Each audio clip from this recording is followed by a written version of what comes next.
Hello everyone, my name is Myriam Kane, and as Actor says, I'm a Senegalese activist and I'm one of the co-founders of an organization called the Black Liberation Alliance that bring together people from Arab, Asian, Latin America and African Caribbeans and African communities to come together and stand against imperialism and neocolonialism.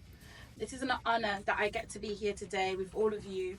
We are living in troubled times where the imperialist empire expect to colonize, invade, and subordinate the people of the global south, perpetuating a brutal, unjust system that has oppressed us for centuries. However, we are also living in historic times where across the globe this is being challenged, undermined, and in some instances overcome. Latin America and Africa are showing another world is possible. I'm clear that unity and solidarity is formidable when we unite all those from African, Asian, Arab, Caribbean, and Latin American nations that have been historically oppressed by imperialism. And others who, in doing so, they indeed the racist myth that we need the white imperialist West to rescue us with their so-called civilization. In reality, it meant enslavement, invasion, colonization, and ultimately the draining of our resources for their own benefit. I'm inspired by the solidarity of the Cuban forces who came to the rescue of Angola, pushing back the invading apartheid South Africa. As Mandela says, this was the first time a foreign country came to help Black Africans achieve freedom instead of taking things away. The defeat crushed the racist myth of white superiority and energized the resistance in South Africa, which eventually led to the system of apartheid being toppled. And today, South Africa stands with Palestine, bringing all its history of the challenging oppression to the International Court of Justice. This is Black unity and solidarity in action. South Africa spoke out and stood up whilst the West is disgracefully complicit with the brutality of Israel's invasion of Gaza. The West had all the might, but South Africa stood up for what is right. And now Israel has a case to answer regarding genocide. And let's remember the silence and complicity of nations who supported apartheid South Africa. Shamefully, many of them are today supporting the war on Gaza. I am proud that Africa is increasingly finding itself at the center of geopolitics as part of the rising global south and providing a moral touchstone that is putting the West to shame. A new way is being forged of unity and international solidarity.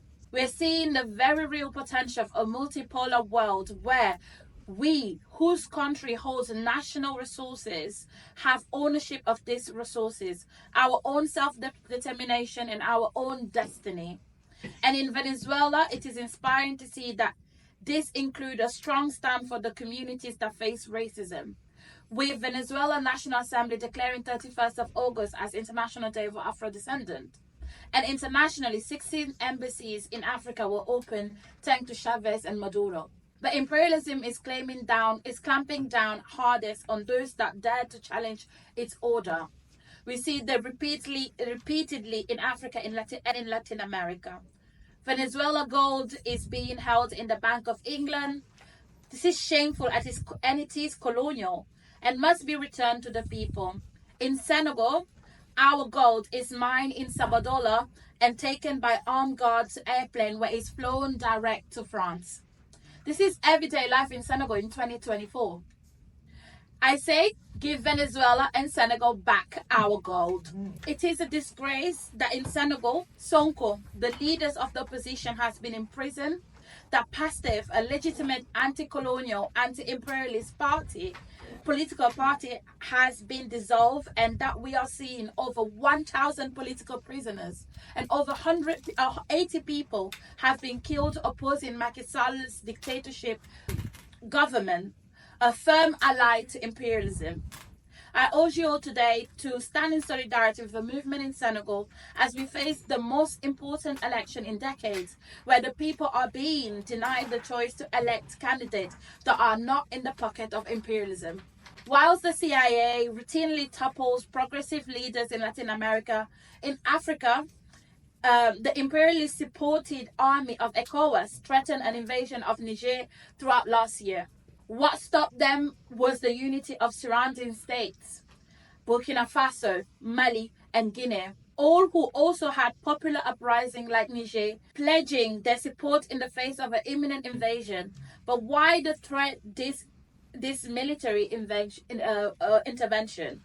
Because these states are throwing out imperialism, taking away privileges of French imperialist corporations, taking control of their own natural resources like the gold and the uranium that France is dependent on.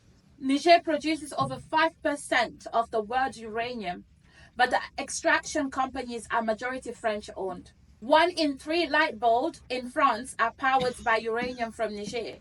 At the same time, as 42% of the African country population live below poverty line. So taking back control of its resources is a massive blow to France that they won't give up easily. Despite threats of military interventions and brutal crackdown, where is resilience in the uprising in the Sahel and all across Africa?